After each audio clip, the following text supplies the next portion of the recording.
إن الحمد لله نحمده ونستعينه ونستغفره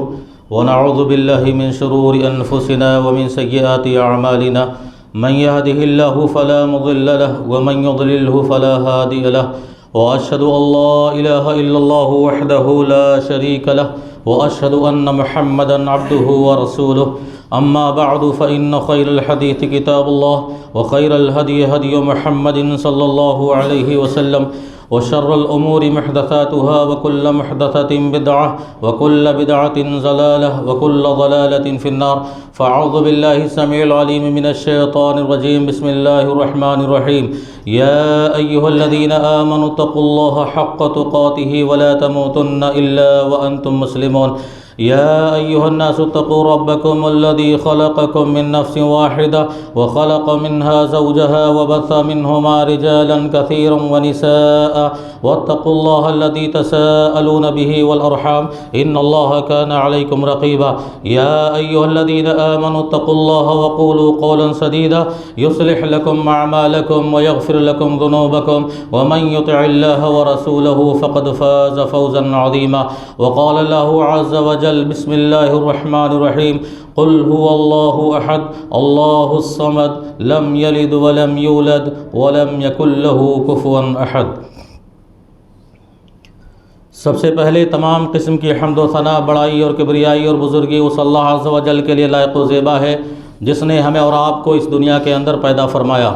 بے شمار درود و سلام نازل ہو تمام نبیوں، پیغمبروں اور رسولوں پر، خصوصاً تاجدار مکی و مدنی احمد مصطفیٰ محمد مصطفیٰ صلی اللہ علیہ وسلم پر۔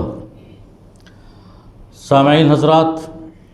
خطبہ مسنونہ کے بعد آپ کے روبرو سورۃ الاخلاص پڑھی گئی ہے، جس کا ترجمہ کچھ یوں ہے: قل هو اللہ احد، اے پیغمبر صلی اللہ علیہ وسلم آپ کہہ دیجئے وہ اللہ ایک ہی ہے۔ اللہ الصمد، وہ اللہ بے نیاز ہے۔ لم یلد ولم یولد، نہ اس کی کوئی اولاد ہے اور نہ ہی وہ کسی کی اولاد ہے۔ ولم یکن لہ کفوا احد، عظمت و شان میں، طاقت و قوت میں اس کا کوئی ہم منصب اور کوئی مقابل اور کوئی شریک نہیں ہے۔ حضرات، سورۃ الاخلاص ایک ایسی سورت ہے جو غالباً تمام مسلمانوں کے سینوں میں محفوظ رہتی ہے، اور یہ سورت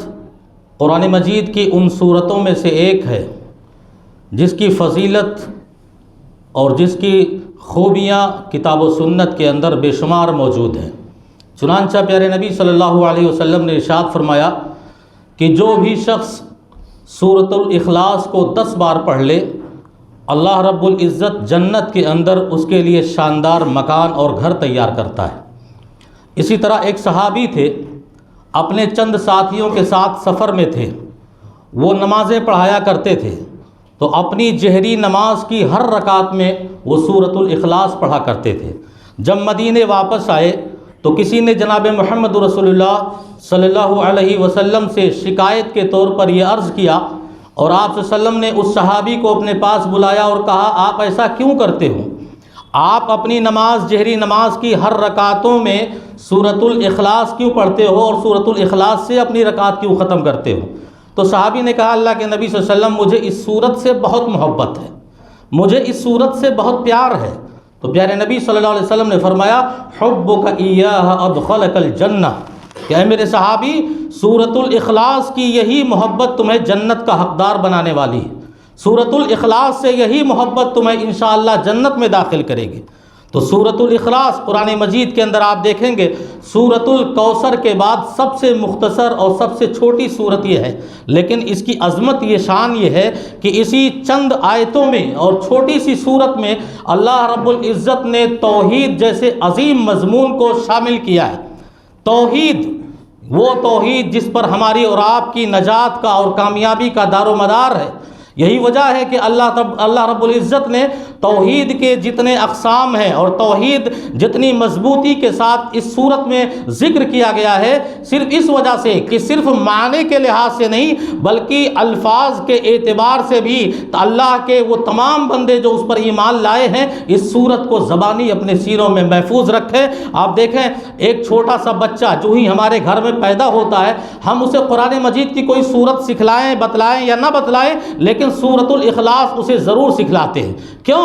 اللہ کی یہ مرضی ہے، اللہ کا یہ منشا ہے، اللہ کی یہ چاہت ہے کہ ہر وہ بندہ جس نے مجھ پر ایمان لایا ہے اس کی زندگی کا سفر یوں ہی جاری رہے کہ اس کے سینے میں ہمیشہ توحید کا عقیدہ موجود رہے، کیونکہ یہ بندگی کا سفر ہے، یہیں سے ہمارے اور آپ کی زندگی کی کامیابی کی سفر کا آغاز ہوتا ہے۔ اللہ رب العزت نے چاہا کہ صرف معنی کے اعتبار سے نہیں بلکہ پوری صورت جو مختصر سی ہے اور چند آیتوں پر مشتمل ہے یہ میرے بندوں کے سینوں میں بچے کے سینوں میں محفوظ ہو جائے اور یہ اس کی حفاظت کر لے جائیں۔ اور اس کا شان نزول اس سورت کے نازل ہونے کی جو وجہ بتلائی جاتی ہے، ترمذی شریف کی ایک حدیث ہے کہ کفار و مشرکین جناب محمد رسول اللہ صلی اللہ علیہ وسلم کے دربار میں آئے اور کہا، اے محمد، آپ جس اللہ کی طرف ہمیں بلا رہے ہو، جس اللہ کی عبادت پوجا اور بندگی کی ہمیں دعوت دے رہے ہو، یہ تو بتاؤ تمہارے اس رب کا حسب کیا ہے، تمہارے اس رب کا نسب کیا ہے، وہ کس خاندان کا ہے، وہ کس برادری کا ہے، وہ کس قبیلے کا ہے۔ تو اللہ رب العزت نے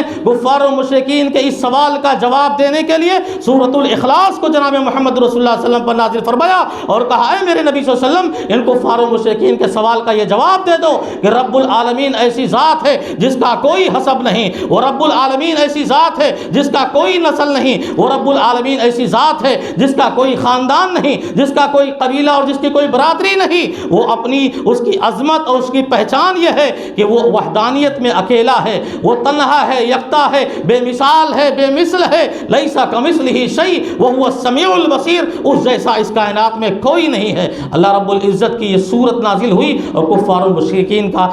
کے سوال کا اس صورت سے جواب دیا گیا۔ تو سورۃ الاخلاص اپنی جگہ پر بہت زیادہ فضیلت اور بہت بڑا مقام رکھتی ہے۔ اس سورت کے اندر جس کے اندر توحید کا ایک ایک نسخہ ہمارے سامنے موجود ہے، رکھا گیا ہے اور بتایا گیا ہے کہ یہ اخلاص کیا ہے، سورۃ الاخلاص کیا ہے، یہ توحید کا پوری طرح ایک مجموعہ ہے۔ جناب محمد رسول اللہ صلی اللہ علیہ وسلم نے اس سورت کو، سورۃ الاخلاص کو آپ جب پڑھیں گے، قرآن مجید کی تلاوت کریں گے یا حدیث پاک کا مطالعہ کریں گے تو بہت ساری سورتوں سے اس کا بہت گہرا رشتہ ہے۔ سورۃ الاخلاص قل هو اللہ احد یہ ایسی صورت ہے جس صورت کا رشتہ، رابطہ اور نسبت بہت ساری گہری صورتوں سے ہے۔ آپ سورہ اخلاص پڑھیں گے قرآن مجید میں، جس جگہ یہ صورت موجود ہے اس سے پہلے آپ کو سورۃ اللہب ملے گی، تبت یدا ابی لہب ما اغنى عنه ماله وما كسب سيصلى نارا ذات لهب وامرأته حمالة الحطب في جيدها حبل من مسد۔ اس سورے کو نازل کر کے اللہ رب العزت نے فرمایا ابو لہب کے دونوں ہاتھ ٹوٹ گئے، وہ نامراد ہو گیا، وہ ہلاک اور برباد ہو گیا۔ سيصلى نارا ذات لهب اور ان قریب ہم اسے شعلوں والی اور بھڑکنے والی آگ دوزخ میں ڈالوں گا۔ سوال یہ اٹھتا ہے کہ سورۃ الاخلاص سے پہلے جو یہ سورت ہے یہ ابو لہب کون ہے؟ ابو لہب کون ہے؟ یہ جناب محمد رسول اللہ صلی اللہ علیہ وسلم کا سگا چچا ہے۔ ایک طرف بھتیجا نبی ہے اور دوسری طرف چچا کے حق میں آسمان سے عذاب کی شدید وعیدیں آ رہی ہیں اور سزائیں دینے کی اس کو دھمکیاں دی جا رہی ہیں، اس کی ہلاکت و بربادی اس کے مقدر میں، اس کی خوشخبری پہ سنائی جا رہی ہے، پوری صورت نازل ہو رہی ہے۔ ایک صاحب علم جو ہے، قاری ہے، جو معنی اور مطلب کو سمجھنے والا ہے، جب یہ سورت کو پڑھے گا تو وہ سوال کرے گا، اس کے ذہن میں ایک سوال پیدا ہوگا کہ کیا رب العزت کے یہاں رشتوں کا کوئی ویلو نہیں؟ کیا رب العزت کے یہاں خاندان کا کوئی ویلو نہیں؟ کیا رب العزت کے یہاں کوئی رشتہ اور کوئی خاندان ہمارے کام آنے والا نہیں؟ تو اس سورت کو نازل کر کے اللہ رب العزت نے اپنے بندوں کو یہ پیغام دیا کہ حشر کے میدان میں اللہ کی بارگاہ میں کوئی رشتہ کسی کام آنے والا نہیں ہے، کوئی خاندان کسی کام آنے والا نہیں ہے۔ ہاں پھر جواب ہمیں ملتا ہے کہ اللہ کی بارگاہ میں وہی رشتہ کام آئے گا جو رشتے توحید کے عقیدے کے بنا پر ہمارے موجود ہو۔ ہماری دوستیاں اللہ کی بارگاہ میں اسی وقت کام آئیں گی جب ہماری دوستی توحید کی بنیاد پر قائم ہو۔ ہمارے رابطے، ہمارے خاندان اور ہمارے قبیلے میدان حشر کے اندر اسی وقت ہمارے کام آ سکتے ہیں جبکہ ان کی زندگی عقیدے توحید پر گزری ہو۔ اسی لیے اللہ رب العزت نے یہ سورہ نازل کر کے یہ بتا دیا کہ جب تک سینے میں توحید کا عقیدہ موجود نہ ہوگا تمہارا کوئی رشتہ آخرت کے میدان میں کام آنے والا نہیں ہے۔ اسی وجہ سے آپ دیکھیں کہ اس سورۃ الاخلاص کا تعلق اس کے بعد جو 2 صورتیں ہیں قل اعوذ برب الفلق قل اعوذ برب الناس، جس کو معوذتین کہا جاتا ہے، سورۃ الاخلاص سے کا اس سے بھی بڑا گہرا رشتہ ہے۔ کیا ہے سورۃ المعوذتین؟ کون سی صورت ہے؟ آپ پڑھیں گے تو یہ وہ صورتیں ہیں جو اپنے پڑھنے والوں کو نظر بد سے بچاتی ہیں۔ یہ وہ معوذتین ہے، یہ وہ 2 صورتیں ہیں جو اپنے پڑھنے والوں کو جن و شیاطین کے شر سے محفوظ رکھتی ہیں۔ یہ وہ صورتیں ہیں قل اعوذ برب الفلق قل اعوذ برب الناس کہ انسان کو دوسرے انسانوں کے شر سے محفوظ رکھتی ہے، حسد کی نگاہوں سے محفوظ رکھتی ہے، لوگوں کی بغاوت اور دشمنی اور لوگوں کے حملوں سے یہ دونوں صورتیں ہمیشہ انسانوں کو محفوظ رکھتی ہیں۔ سوال یہ اٹھتا ہے کہ ان 2 صورتوں سے پہلے سورۃ الاخلاص کا تذکرہ کیوں ہوا؟ سورۃ الاخلاص کو کیوں لایا گیا؟ اس وجہ سے کہ آپ کو نظر بد سے کبھی بچایا نہیں جا سکتا، آپ کو شیطان اور جنوں کے شر سے بچایا نہیں جا سکتا، آپ اس وقت لوگوں کے حسد اور جلن سے اپنے آپ کو بچا نہیں سکتے، آپ لوگوں کے حملوں اور دشمنی سے اپنے آپ کو محفوظ اس وقت تک نہیں کر سکتے جب تک کہ ان 2 صورتوں کے ساتھ تمہارا عقیدہ سورہ اخلاص پر نہ ہو، خود عقیدہ توحید پر نہ ہو۔ یہی وجہ ہے جناب محمد رسول اللہ صلی اللہ علیہ وسلم صبح و شام کے اذکار میں جو آپ صبح و شام دعائیں کرتے تھے، ان دعاؤں میں معوذتین کے ساتھ آپ سورۃ اخلاص کو بھی ملایا کرتے تھے، آپ قل هو اللہ احد بھی پڑھا کرتے تھے۔ یا اسی طرح سے آپ دیکھیے کہ اس سورت کا ایک گہرا رشتہ سورۃ الکافرون سے بھی ہے۔ قل یا ایھا الکافرون، سورہ کافرون سے اس کی بڑی گہری نسبت ہے، اور اللہ کے نبی نے ان 2 صورتوں کو جوڑ کے رکھا ہے۔ فجر کی سنتوں میں آپ پہلی رکعت میں سورۃ الکافرون پڑھا کرتے تھے، دوسری رکعت میں قل هو اللہ احد سورۃ الاخلاص پڑھا کرتے تھے۔ مغرب کی 2 سنتوں میں آپ صلی اللہ علیہ وسلم پہلی رکعت میں سورۃ الکافرون اور دوسری میں سورۃ الاخلاص۔ یا اسی طرح حاجی اور عمرہ کرنے والے لوگ جب خانہ کعبہ کا طواف کے لیے جاتے ہیں تو طواف کے وقت جو نمازیں پڑھتے ہیں 2 رکعت، وہاں بھی پہلی رکعت میں سورۃ الکافرون اور دوسری میں سورۃ الاخلاص پڑھنا یہ سنت ہے۔ اللہ کے نبی صلی اللہ علیہ وسلم نے سورۃ الاخلاص کو سورۃ الکافرون سے جوڑ رکھا ہے، اس وجہ سے کہ جب کافروں نے کہا کہ اے محمد صلی اللہ علیہ وسلم، معبودوں کو لے کر اور خداؤں کو لے کر، دیوی اور دیوتاؤں کو لے کر ہمارے بیچ جو جنگ جاری ہے، آپ ایک اللہ کی طرف ہم کو بلاتے ہیں، ہم ہزاروں معبودوں کے پجاری ہیں، آپ ایک اللہ کے سامنے جھکنے کو کہتے ہیں، ہم ہزاروں شنکر اور کنکر اور پتھروں کے آگے جھکانے والے ہیں، کیوں نہ ایسا کریں کہ اس جھگڑے کا خاتمہ کر دیں، صلح کر لیں، اور ایسا کریں کہ 6 مہینہ ہم آپ کے اللہ کی عبادت کریں اور 6 مہینہ آپ ہمارے معبودوں کی عبادت کریں۔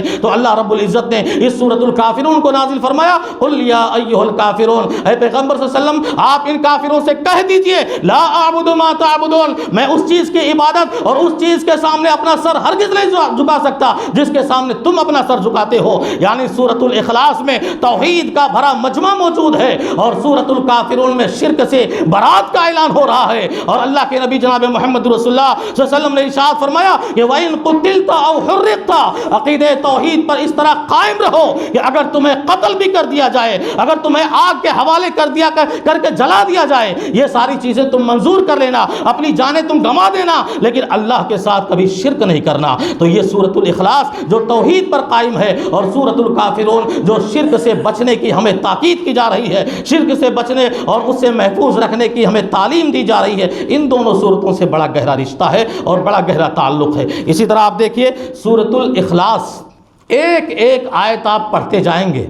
اللہ کی معرفت، اللہ کی توحید آپ کے سینے میں مرسوخ ہوتی جائے گی، آپ کا سینہ توحید سے بھرتا ہوا چلا جائے گا، آپ کو اللہ پر توکل اس طرح ہو جائے گا کہ آپ دنیا کے کسی بھی شے پر بھروسہ نہیں کر سکتے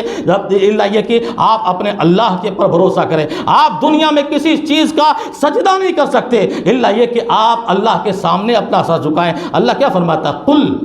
قل هو اللہ احد، اے پیغمبر صلی اللہ علیہ وسلم آپ کہہ دیجئے، اور یہ کہنا کوئی مخفی اور چھپ کر نہیں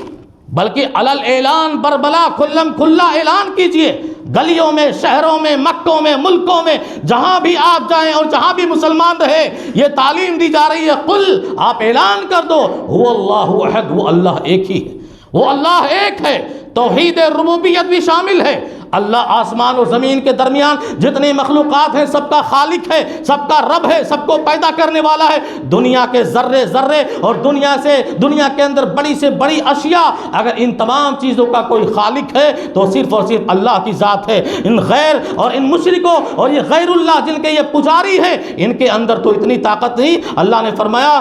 تدعون والذین تدعون من دونہ ما یملکون من قطمیر، یہ جسے پکار رہے ہیں، جسے اپنے درد کا مداوا سمجھتے ہیں، جنہیں اپنا خدا اور معبود سمجھتے ہیں، جن کے سامنے اپنا سر جھکاتے ہیں، یہ تو کھجور کی گٹھلی کے اوپر جو جھلی ہوتی ہے اس کو بھی پیدا کرنے کے مالک نہیں ہے، اور اس کے بھی یہ اللہ ہے، رب العالمین ہے جو تمام مخلوق۔ اب دیکھو انسان بولتا ہے کہ ہماری پرورش، ہمارا خرچہ کون سنبھال رہا ہے؟ ہمارے ماں باپ سنبھال رہے ہیں، ہماری روزیوں کا انتظام ہمارے ماں باپ کر رہے ہیں۔ یقیناً یہ وسیلہ ہیں، یقیناً یہ ذریعہ ہیں، لیکن آپ اپنے ذہن کو توحید پر گھماؤ کہ اللہ رب العزت تمہیں وہاں روزی پہنچا رہا ہے جہاں تک روزی تمہارے ماں باپ بھی تمہیں نہیں پہنچا سکتے۔ دنیا کی کوئی ہستی ماں کے پیٹ میں بچہ پل رہا ہوتا ہے، 9 مہینے تک اپنی سانسیں لے رہا ہوتا ہے، ذرا بتاؤ، ذرا سوچو کہ دنیا کا کون سا وہ رب ہے، دنیا کا کون سا وہ خالق ہے جو اس ماں کے پیٹ میں پلتے ہوئے بچے تک روزی کا انتظام کر رہا ہے؟ وہ رب العالمین ہے، وہی پال رہا ہے، وہی پرورش کر رہا ہے۔ اسے معلوم ہے کہ ہمارے کتنے مخلوق دنیا میں ہے، اسلام کمپاؤنڈ میں کتنے لوگ ہیں کوئی نہیں بتا سکتا، آبادی اتنی زیادہ ہے۔ وہ رب ہے جو دنیا کے اندر بڑے سے بڑے مخلوق کو اور چھوٹی سے چھوٹی مخلوق کو بھی اپنی نگاہ میں رکھتا ہے، اپنی پرورش میں رکھتا ہے۔ گندے نالی میں گندا کیڑا جو پلتا ہے اس تک بھی روزی رب العالمین پہنچاتا ہے۔ آپ دیکھو بڑے سے بڑا جو پہاڑوں کا چٹان ہوتا ہے، آپ وہ جب چٹان ہٹاتے ہو تو پتھر کے نیچے سے چھوٹے چھوٹے کیڑے نکلتے ہیں، کبھی میڈک نکلتا ہے۔ اب ہمارا ذہن یہ سوال کرتا ہے کہ برسوں سے یہ پتھر کے اس چٹان کے نیچے تھے، یہ کیڑے مکوڑے، یہ میڈک، آخر ان تک روزیاں کون پہنچا رہا تھا؟ اسے کون پال رہا تھا؟ کالی رات میں کالے پتھر پر کالی چوٹی چلے، اللہ اس کی آہٹ کو سنے، اللہ اسے دیکھے۔ یہ رب کی خوبی ہے، یہ رب کی صفت ہے جو اپنے بندوں کو پال رہا ہے، اپنے بندوں کی پرورش کر رہا ہے۔ توحید ربوبیت اس میں شامل ہے، هو اللہ احد۔ توحید الوہیت جب ہمیں اور آپ کو یہ پتہ چل گیا کائنات کی ہر شے کا خالق وہی ہے، آسمان، زمین، دریا، ہوائیں، فضائیں، اور اسی طرح آسمان سے لے کر زمین تک، اور آسمان کے اوپر زمین کے نیچے جتنی ساری چیزیں ہیں سب پر بادشاہت اور حکومت اسی کی ہے۔ وہی مدبر کائنات ہے، وہی نظام کائنات کو چلاتا ہے، وہی سورج نکالتا ہے، وہی سورج ڈباتا ہے، اور وہی تاریک کرتا ہے، وہی اجالا کرتا ہے، وہی زندگی بخشتا ہے، وہی موت دیتا ہے۔ یہ اللہ کی توحید ہے کہ وہ دنیا کا سارا نظام چلا رہا ہے۔ ایک چھوٹا سا ذمہ دار اپنے گھر اور اپنے خاندان کو لے کر نہیں چل پاتا، اس کی ذمہ داری سنبھال نہیں سکتا، اور ایک ملک کو نہیں سنبھال سکتا، پھر وہ رب العالمین ہی کی ذات ہے جو پوری کائنات کا نظام چلا رہا ہے، اور اپنے اپنے وقتوں پر ہوائیں، تیز ہوائیں، آہستہ ہوائیں، دریاؤں میں سیلاب، دریاؤں میں موج طوفان، یہ ساری حرکتیں جو ہو رہی ہیں یہ اللہ رب العزت کی اجازت سے ہو رہی ہیں، اس کی بادشاہت ہے۔ پکے ہوئے پتے بھی درختوں سے زمین پر نہیں گرتے جب تک کہ اللہ رب العزت کی اجازت نہ ہو اور اس کا حکم نہ ہو۔ ہوائیں نہیں چل سکتی، اور یہ ہوائیں نہیں رک سکتی، یہ سانسیں ہماری نہیں چل سکتی، یہ ہماری سانسیں نہیں رک سکتی جب تک کہ اللہ رب العزت کا فیصلہ نہ ہو۔ تو خالق وہی ہے، مالک وہی ہے، تو پھر ہمیں اور آپ کو عبادت بھی اسی کی کرنی چاہیے، ہمیں اور آپ کو سجدہ بھی اسی کے سامنے کرنا چاہیے، ہمیں اور آپ کو اپنے درد کا مداوا، اپنے بیماریوں کی شفا دینے والا، اولاد دینے والا، حاجت روا، مشکل کشا، گنج بخش، جتنے ساری صفتیں جو اللہ کی ہیں وہ اللہ ہی ہے جو اپنے اس لائق ہے کہ اس کی عبادت کی جائے، اس کے سامنے سر جھکایا جائے۔ وہ رب العالمین ہے، اس کے خزانے میں دیکھو اللہ الصمد، دوسری آیت میں اللہ فرما رہا ہے اللہ بے نیاز ہے، اللہ بے نیاز ہے، وہ کسی کا محتاج نہیں، کائنات کا نظام چلانے کے لیے اس کو کسی کے مدد کی ضرورت نہیں، تنہا ہے، یکتا ہے، بے مثال ہے، اور وہ ہر چیز پر قابض ہے، کوئی بھی کام کرنے کے لیے اس کو کسی کے سہارے کی ضرورت نہیں ہے، اور نہ ہی اس کو وہ کسی چیز کا محتاج ہے۔ اللہ الصمد بے نیاز ہے، اس کے خزانے تو اتنے ہیں کہ پیارے نبی جناب محمد رسول اللہ صلی اللہ علیہ وسلم نے ارشاد فرمایا کہ زمین و آسمان کے اندر جتنے مخلوق آج تک گزرے ہیں، جو چلے گئے اور جو آنے والے ہیں، سب کے سب مخلوقات ایک میدان میں اکٹھے ہو جاؤ اور رب سے اپنی مرضی کا مانگو جو مانگنا چاہتے ہو، اللہ سب کو ان کی مرضی کے حساب سے دے دے گا، پر اس کے خزانے میں اتنا بھی کمی نہیں ہوگی جتنا سوئی کو سمندر میں ڈال کے سوئی نکالو تو سمندر سے ایک قطرہ پانی نکلتا ہے، اتنا بھی کمی نہیں ہوگا۔ وَعِندِي خَزَائِنُ اللَّهِ، اللہ کے پاس سارے خزانے موجود ہیں، وہ بے نیاز ہے، وہ وہ الغنی الحمید، وہ غنی ہے، وہ مالدار ہے، وہ جس کو جب چاہتا ہے جو عطا کرتا ہے، اس کے یہاں محتاجگی کا وَأَنْتُمُ الْفُقَرَاءُ إِلَى اللَّهِ، تم سب کے سب فقیر ہو، تم سب کے سب محتاج ہو۔ اللہ رب العزت تمام مخلوقات کو محتاج کہہ رہا ہے۔ کبھی نہ کبھی تم اپنی زندگی میں رب کے سامنے، ارے وہ فرعون بھی گزرا ہے جو مرتے ورتے وقت بھی کہتا آمنت برب موسیٰ و ہارون، کہ رب پر ایمان لاتا ہوں۔ رب کی پہچان آئی تو سانسیں ٹوٹتے ہوئی آئی۔ ہماری اور آپ کی تو بھی زندگی باقی ہے، ہم کیسے غیر اللہ پر اپنا سر جھکائیں، کیسے غیر اللہ سے مانگیں، ہم کیسے قبروں کے پجاری بنیں، ہم کیسے مزاروں پر اللہ کو چھوڑ کر دوسروں سے سوال کریں۔ اللہ رب العزت توحید کا عقیدہ سکھلا رہا ہے۔ اللہ الصمد، وہ بے نیاز ہے، مانگو نا جتنا مانگنا چاہتے، مانگنے کا سلیقہ تو ہونا چاہیے، مانگو اس رب سے۔ اللہ کے خزانے میں کوئی کمی نہیں، گنج بخش دنیا میں نہیں آ سکتا، وہ اللہ رب العزت کی ذات ہے۔ اسی طرح اللہ کے لم یلد ولم یولد، یہ عقیدے پہ آپ غور سے سنیے، لم یلد ولم یولد، نہ اس کی کوئی اولاد ہے اور نہ ہی وہ کسی کی اولاد ہے۔ یہ کہہ کر اللہ رب العزت نے اس آیت کے ذریعہ اس دنیا میں پائے جانے والے تمام گمراہ قوموں کے عقیدوں کی تردید کر دی اور ان کو تماچا مار کر کہا کہ لم یلد ولم یولد، نہ وہ کسی کی اولاد ہے نہ اس کی کوئی اولاد ہے۔ عیسائی کہا کرتے ہیں، یہ کرسچنالٹی کہا کرتی ہے کہ عیسیٰ مسیح ابن اللہ، عیسیٰ علیہ السلام یہ اللہ کے بیٹے ہیں۔ یہودی کہا کرتے تھے عزیر ابن اللہ، عزیر اللہ کے بیٹے ہیں۔ مکہ کے کفار و مشرکین کہا کرتے تھے الملائکۃ بنات اللہ، فرشتے اللہ کی بیٹیاں ہیں، اللہ کی بیٹیاں ہیں۔ اتنی بڑی گستاخی ان لوگوں نے کی اللہ کی شان میں۔ اللہ جو تنہا بے مثل اکیلا ہے، اس کی کوئی اولاد نہیں، نہ وہ کسی کی اولاد ہے، یہ کہہ کر اللہ رب العزت نے گمراہ قوموں کو تماچے مار کر سمجھایا کہ دیکھو تم اللہ کی شان میں بہت بڑی گستاخی کر رہے ہو۔ یا اللہ رب الحدیث قدسی ہے، اللہ فرماتا ہے ابن آدم مجھے جھٹلا رہا ہے، ابن آدم مجھے جھٹلا رہا ہے، اور اس کا جھٹلانا دعویٰ یہ ہے کہ اس کے مرنے کے بعد ہم اس کو زندہ واپس نہیں کر سکتے۔ جو ذات بے وجود کو وجود میں لے آیا، تمہاری کوئی اوقات اور حیثیت نہ تھی، پانی کے ایک قطرے سے تمہارا وجود بخشا، تمہیں انسان بنایا، جب تم مر جاؤ گے تو اسے زندہ کرنے میں کون سی تکلیف ہوگی؟ تو کذبنی ابن آدم، ابن آدم مجھے جھٹلا رہا ہے، وہ شتمنی ابن آدم ولم یکن لہ ذالک، اور یہ ابن آدم جو ہے نا مجھے گالیاں دیتا ہے۔ اللہ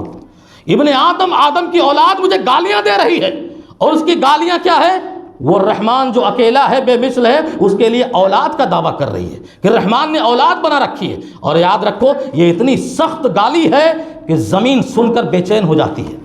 جن لوگوں کا دعویٰ ہے رحمان کے لیے اولاد کا دعویٰ کرنے والوں کے لیے جب ان کی آواز نکلتی ہے آسمان بے چین ہو جاتا ہے، کائنات کی ایک ایک شے بے چین ہو جاتی ہے۔ اللہ رب العزت نے سورہ مریم میں فرمایا وَقَالُوا اتَّخَذَ الرَّحْمَنُ وَلَدًا لَقَدْ جِئْتُمْ شَيْئًا إِدًّا، ان لوگوں نے رحمان کے لیے اولاد کا دعویٰ کیا ہے۔ لَقَدْ جِئْتُمْ شَيْئًا إِدًّا، بہت بڑی بات کہہ دی انہوں نے، بہت بڑی گالی دے دی۔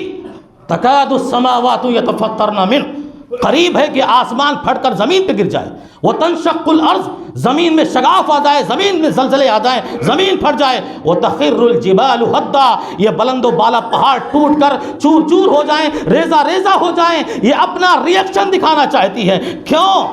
أَن دَعَوْا لِلرَّحْمَنِ وَلَدًا، اس لیے کہ انہوں نے رحمان کے لیے اولاد کا دعویٰ کر دیا، اولاد کا دعویٰ کر دیا۔ وما ينبغي للرحمن ان يتخذ ولدا، حالانکہ رحمان کے لیے مناسب نہیں ہے، اس کے شایان شان یہ نہیں ہے کہ اس کی کوئی اولاد ہو۔ اولاد رہے گی تو بیوی بھی رہے گی، نعوذ باللہ، العیاذ باللہ۔ اولاد کا دعویٰ کرنا، اللہ کے نبی نے فرمایا کہ قل، اللہ فرماتا ہے قل ان کان للرحمن ولدا، اگر رحمان کا کوئی اولاد ہوتا تو اللہ کے نبی فرماتے ہیں کہ اے اللہ کے نبی آپ کہہ دیجئے کہ میں سب سے پہلے اس کی عبادت کرتا۔ ابھی آئے گا کرسمس، دسمبر کا 25 تاریخ کو یہ کرسچنالٹی اور عیسائیوں کا باقاعدہ تہوار منایا جائے گا، اور عیسیٰ علیہ السلام کا برتھ ڈے منایا جائے گا، اور وہ عیسیٰ کو اللہ کا بیٹا قرار دے رہے ہیں، اور ہم ان گمراہ قوموں کی حمایت میں لگے ہیں۔ ہم بھی کرسمس منا رہے ہیں، ہم بھی تہوار منا رہے ہیں۔ کس کا تہوار؟ جنہوں نے اتنا بڑا جرم کر دیا کہ رحمان کے لیے اولاد بنا دیا، رحمان کا بیٹا عیسیٰ علیہ السلام کو قرار دے دیا، جبکہ لم یلد ولم یولد، وہ نہ اس کی کوئی اولاد ہے اور نہ ہی وہ کسی کی اولاد ہے۔ برتھ ڈے مناتے افسوس تو یہ ہے کہ گمراہ قومیں مناتی ہیں تو اتنا افسوس نہیں ہوتا، لیکن یہ تو برتھ ڈے ہمارے خاندانوں میں آ گیا، ہمارے گھروں میں آ گیا، ہمارے سماج میں آ گیا، ہماری سوسائٹی ہماری گلیوں میں آ گیا۔ ہم اپنے بچوں کا برتھ ڈے منا رہے ہیں، بجائے اس کے کہ اس کو یہ پیغام دے کہ بیٹا تو 4 سال کا ہو گیا، اب تو اپنی زندگی سے دور، اپنی موت کے قریب جا رہا ہے، اپنی قبر کے قریب جا رہا ہے، اللہ کے حساب و آخرت کے قریب جا رہا ہے، میرے بندے، میرے بیٹے اب تو اللہ کی عبادت کر، اب تو اللہ کی راہ، بجائے یہ تعلیم دینے کے جو ہے بچوں کا برتھ ڈے خوشیوں کے ساتھ منا۔ وہ 70 سال کا بڈھا دانت بھی نہ رہے، قبر میں آدھا پیر لٹکا ہوا ہے، وہ بھی برتھ ڈے منا رہا ہے، وہ بھی جنم دن اپنا منا رہا ہے۔ یہ نہیں سوچ رہا ہے کہ ہماری زندگی موت کے قریب جا رہی ہے، ہم قبر کے بالکل قریب، ہماری زندگی میں اندھیرا آنے والا ہے، تاریک آنے والا ہے، اس کی فکر نہیں ہے۔ وہ برتھ ڈے منانے پہ، جو تہوار بنانے پہ تلا ہوا ہے۔ یہ انہی عیسائیوں کا تہوار ہے جو کہتے ہیں کہ عیسیٰ علیہ السلام اللہ کا بیٹے، اللہ کے بیٹے، نعوذ باللہ۔ کلمہ توحید،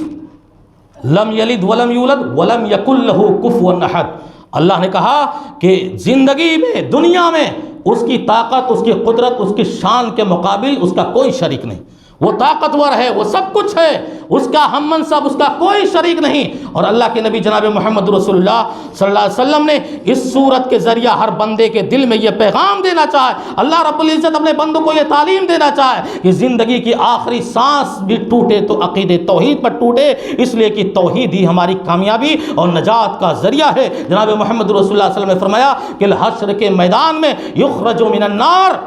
دوزخ سے ایسے تمام لوگوں کو نکالا جائے گا، وہ اپنے گناہوں کی سزا بھگت رہے ہوں گے دوزخ میں، لیکن کلمہ توحید، جو ہمارا عقیدہ توحید، جو ہمارے اور آپ کے نجات اور کامیابی کا ذریعہ ہے، وہ اس طرح کہ جہنم میں اپنی سزائیں بھگتنے کے بعد اللہ فرمائے گا ان تمام انسانوں، مسلمانوں کو نکالو جن کے دل کے کہیں کونے میں لا الہ الا اللہ موجود ہو، کلمہ توحید کا عقیدہ اس کی زندگی میں کہیں موجود رہا ہو، ایسے شخص کو جہنم سے آزاد کرو، گرچہ وہ سزائیں بھگتنے کے بعد جنت میں جائے گا، پر جائے گا، اور یہ مشرک کبھی بھی جنت میں نہیں جائیں گے۔ وَمَن يُشْرِكْ بِاللَّهِ فَقَدْ حَرَّمَ اللَّهُ عَلَيْهِ الْجَنَّةَ۔ یہ مشرکین جو ہیں، غیر اللہ کے پجاری جو ہیں، جو اپنے بیماریوں کی شفا باباؤں سے مانگنے والے ہیں، اور شرک پر شرک ان کی زندگیاں گزر رہی ہیں، توحید سے دور بھٹک رہے ہیں، یہ تو اللہ نے پیغام دے دیا کہ ایسے مشرکوں کو تو ہمیشہ جہنم میں چل رہا ہے۔ تو یہ کلمہ توحید کی فضیلت ہی تو ہے کہ سزا اپنے گناہوں کی بھگتنے کے بعد کم سے کم جنت تو نصیب ہو جائے۔ اور ایک حدیث ہے جسے حدیث بطاقہ علماء نے نام دیا ہے کہ کل حشر کے میدان میں ایک ایسا شخص لایا جائے گا جس کے 99 رجسٹر گناہوں سے بھرے ہوں گے،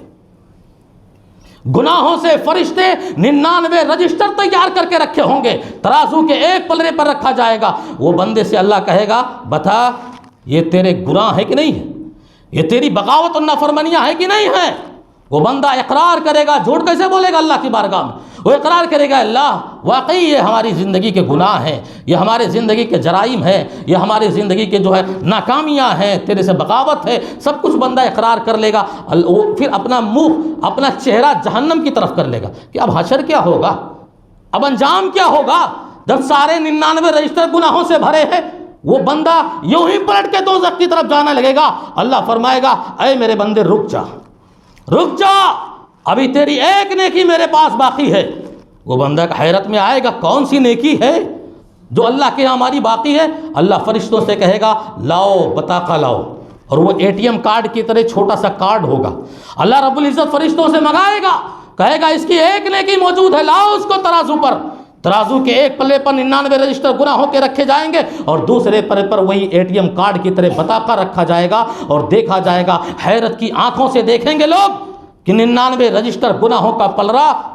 ہلکا ہو جائے گا، اور وہ بطاقہ اور کارڈ والا پلڑا جھک جائے گا اور وزنی ہو جائے گا۔ دیکھا جائے گا اس کارڈ میں جو لکھا ہے وہ اشہد اللہ الہ الا اللہ و اشہد ان محمد رسول اللہ، کہ اس بندے نے عقیدہ توحید کا اقرار کیا تھا خالصا من قلبہ، اپنے دل کی گہرائیوں سے، گنہگار صحیح، بدکار صحیح، خطاکار صحیح، لیکن کلمہ توحید کی یہ عظمت ہے، یہ فضیلت ہے کہ وہ اپنے گنہگار انسانوں کو بھی اس حشر کے میدان میں اللہ کے عذاب سے بچا لے گا۔ لگے گا جاؤ اسی کلمہ توحید کے بنا پر میں تیرے سارے گناہ معاف کرتا ہوں اور تو جنت میں چلا جا۔ اس کا یہ مطلب تو نہیں ہے کہ آپ کلمے کا اقرار کر لیں بقیہ موج کریں وہ عیش کریں، نہیں، آپ کو اسلام کے اصولوں اور قانون پر چلنا ہے۔ لیکن یہ کلمہ توحید کی عظمت ہے جو پیغمبر صلی اللہ علیہ وسلم نے ہمیں بتلائی ہے کہ یہ کلمہ توحید بڑی جامع ہے۔ شرک کا بول بالا ہے، آپ دیکھو 2 منٹ میں اشارہ کر، آپ کہیں بھی جائیں، اپنے دکانوں میں، مکانوں میں، اور کہیں بھی جائیں، آپ کو نظر آئے گا کہیں باٹل لٹکا ہوا ہے، کہیں آپ کو نظر آئے گا ہری ہری جھنڈیوں میں تعویذ لگا کے لٹکایا ہوا ہے، کہیں آپ کو نظر آئے گا کچھ ناریل لٹکا ہوا۔ یہ ساری قسمیں جو شرک ہیں باریک، اللہ کے نبی فرمایا اتنی شرک اتنا باریک ہوتا ہے ہم اور اب کر بھی جائیں گے اور ہمیں احساس بھی نہیں ہوگا۔ تو شرک سے اپنے آپ کو ہر حالت میں بچانا ہے۔ سماج کو بچانے کی کوشش کیجئے اور ان کو یہ پیغام دیجئے کہ برکت کا خواب ان شرک یا شرکیہ اعمال سے نہ دیکھو۔ تمہاری دکانوں میں، تمہارے مکانوں میں برکتیں ایسے ناریل لٹکانے سے نہیں آئیں گی، ایسے نیبو پانی لٹکانے سے نہیں آئے گی، ایسے باٹلی اور تعویذ اور ہری ہری جھنڈیاں لٹکانے سے نہیں آئیں گی۔ برکت اس وقت تمہارے مکانوں میں آئیں گی جب سورۃ الاخلاص کا عقیدہ تمہارے دل میں ہوگا، توحید کا عقیدہ تمہارے دل میں ہوگا، اللہ کی وحدانیت کا عقیدہ تمہارے دل میں ہوگا۔ وہ برکتیں تمہارے گھروں میں لائیں گی اور تمہارے دکانوں میں لائیں گی۔ اور اگر شرک میں ڈوبے رہے، گھر کا گھر تباہ ہو جائے گا، دکان کا دکان تباہ ہو جائے گا، زندگی کی زندگی تباہ ہو جائے گی۔ اور اگر زندگی شرک کرنے سے بن بھی گئی،